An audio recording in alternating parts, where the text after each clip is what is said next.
But they got boiled. Boiled?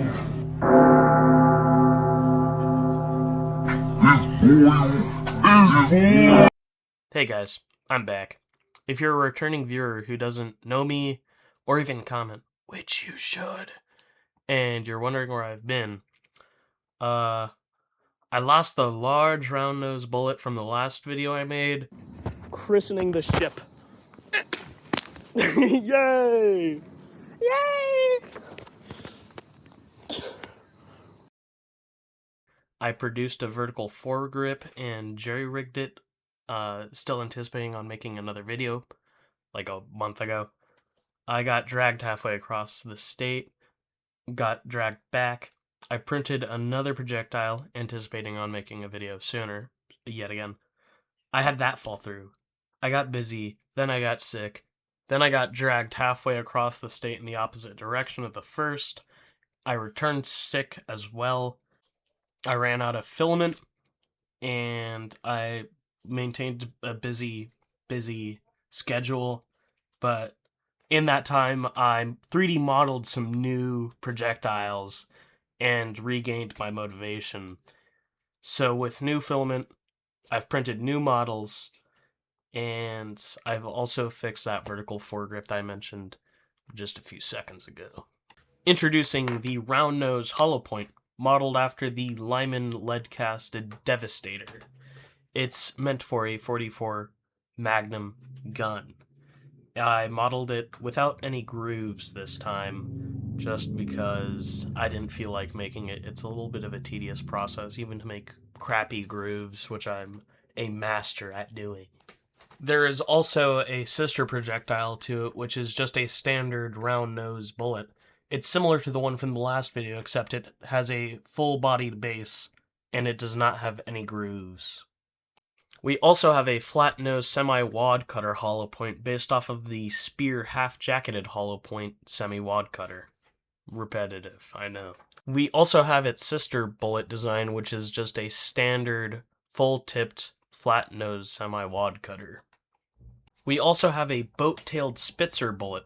Unlike the others, it has grooves meant to suction to the bore of the barrel for a better seal, and it was originally intended to have a discarding sabot, which I'll touch more on that later. I'm back. I've added on a vertical foregrip, which I mentioned in the intro, and I removed the duct tape and the laser sight that was on it. And by laser sight, I mean it was a laser for like a cat toy. Now, on this Picatinny rail, I've added a laser sight meant for airsoft games. Now let's see if it'll pick up on this just before I even load the thing.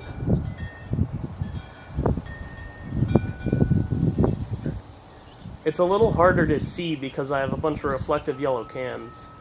But it's a green sight, and you can see it. And for this first projectile, I'm going to be shooting this flat-nose conical with a hollow point that I mentioned in the intro. I think I explained it well. And, yeah. But that'll be the first one going down range. Alright. Alright, I have that bullet loaded in there. 5 seconds of hairspray. 2 seconds of waterproofing. Ooh, that was loud! But it worked well. That worked very well. I forgot to begin filming before I started resetting the target. It hit one can. This is what it looks like now. And this is what that can looks like. Tore a pretty good hole into it. And now, up next is that flat nose solid point. There's no hollow base. There's no hollow point to it. So it's just the same thing, but a little heavier. Hopefully, it'll have a little more explosive results. I have a feeling, because the inside of that hollow point was wet, that a little bit of the water got in there instead of going around it.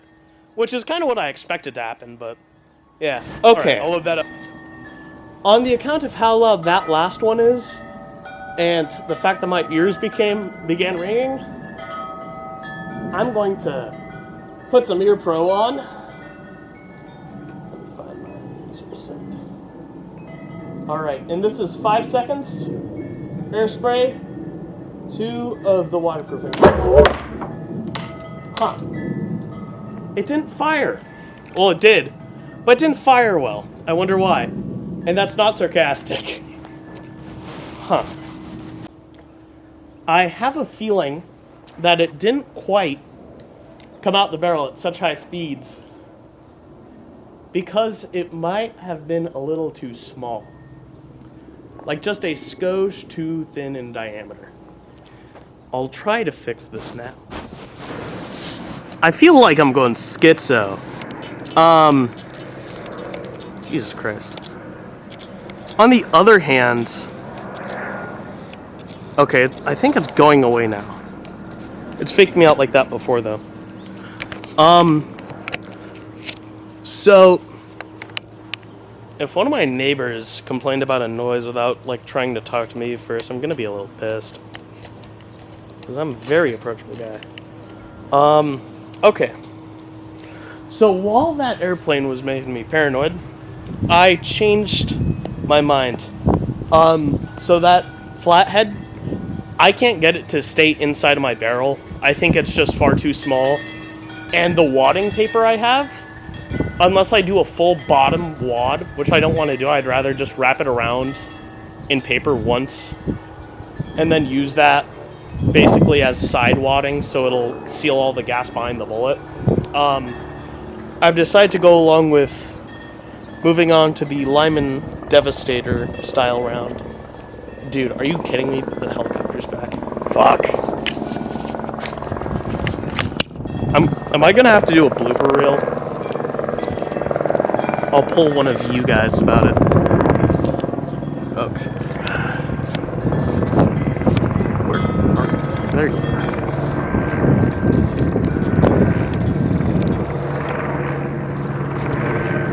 What are you doing, man? This is the round nose hollow point. Alright. I added 2 more seconds of waterproofing spray for the load of 5 seconds of hairspray and 2 seconds of waterproofing. Hopefully it'll ignite this. Okay.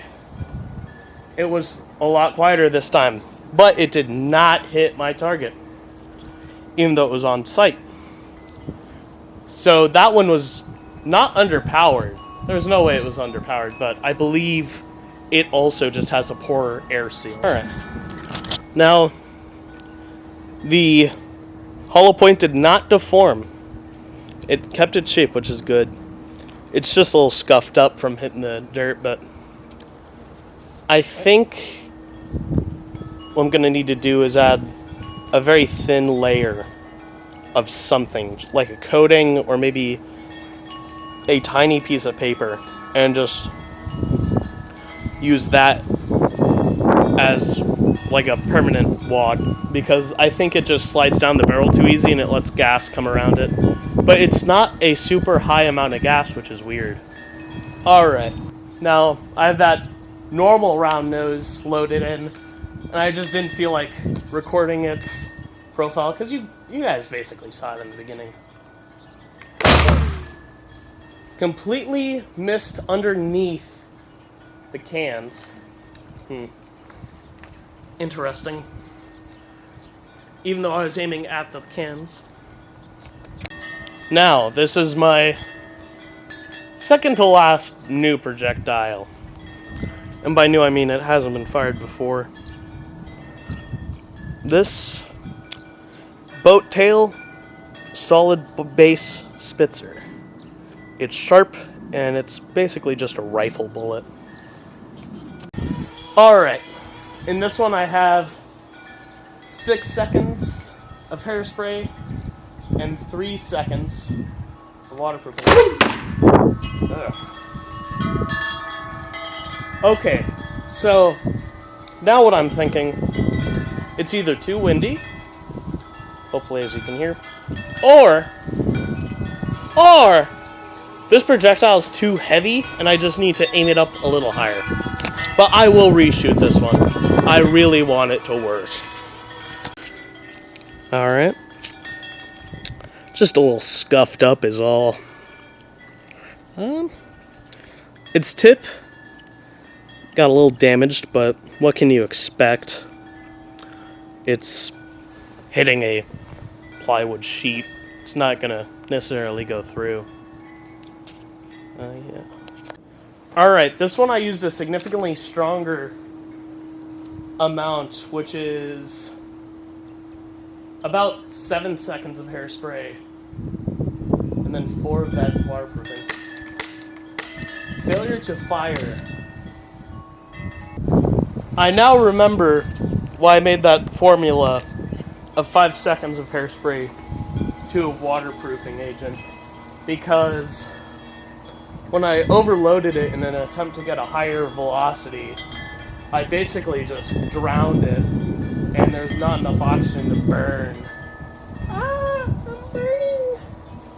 So now, I've reloaded it with that same spitzer. 5 seconds hairspray, 2 seconds of the waterproofing. 3, 2, 1. Wow! It hit them, all 3 of them off. None of them blew up though, which is what my goal was.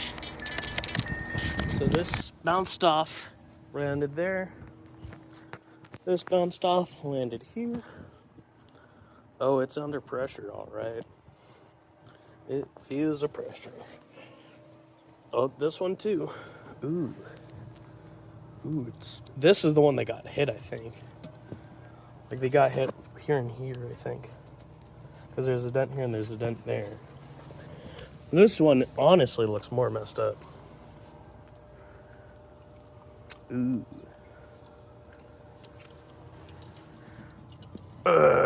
Alright.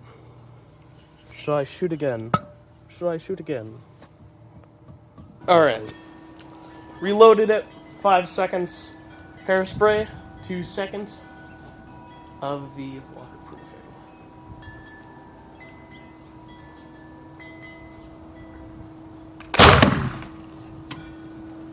Shot low, shot low. That one was loud this time. Granted, I don't have my hearing protection on the right ear, but last time it was significantly quieter. And I think I'll move on to the next projectile now. Alright.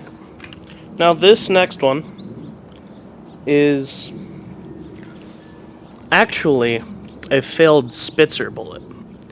I didn't have enough filament when I was printing it. I didn't have enough filament when printing this thing, so it basically just became a wadcutter. And then I printed it some sabotting. There's 3 of these. And they lock on into the grooves that were supposed to be for air. But they lock on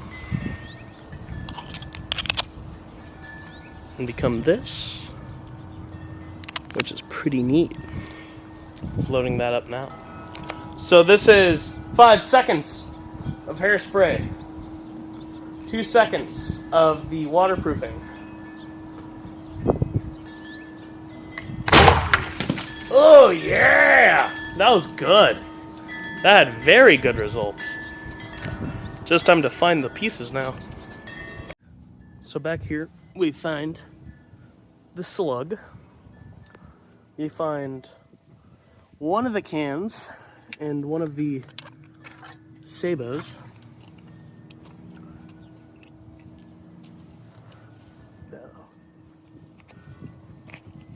And then here we find oh god,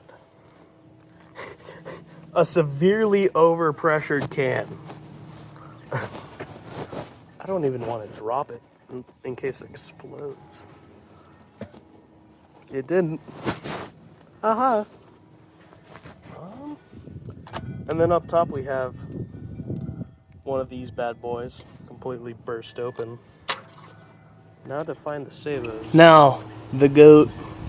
This is the last projectile. And it has to hit that can, that single lone can. If you don't recognize it, go watch the old video, like the very first 2 videos, I think. This is the Banshee Screaming Bullet. That is just a derivative of the Banshee fin stabilized mortar round from Germyballswell here on YouTube. He is awesome. Go check him out if you like this. He's so much better than it. He's so much better at it than I am. Alright. This is 5 seconds hairspray, 2 seconds of the waterproofing. Ah, shot low. I don't feel like reloading the cannon again, that's just more time. And it's a harder target, but... Hold on, wait a minute. I'm going to kill each and every one of you. The only disappointment in it for me is that I only get to do it once. The stupid cannons lived long enough. Ah! Earlier I misspoke. My last video was not the round-nosed projectile. It was the armor-piercing fin stabilized discarding sabot video.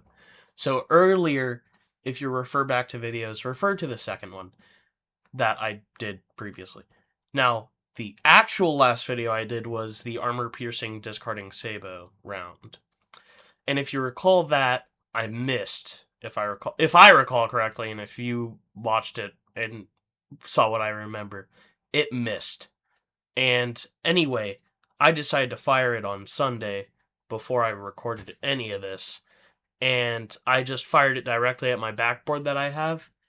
And the results were very good and did not disappoint. The projectile hit the back, and because of the screw in the end of it, it burrowed through the backboard super well. And the entry and exit, the exit wound is not nice at all. I would not want to get hit with it. Well, I don't have footage of it, but I fired an armor-piercing fin-stabilized discarding sabot round with a bit of steel wool quad-aught super fine in the back end for a tracer effect, and loaded it with about 5 seconds of hairspray and 2 seconds of the waterproofing spray, and it went through this backboard. And the little screw that was in it went right through it, just as I intended for it.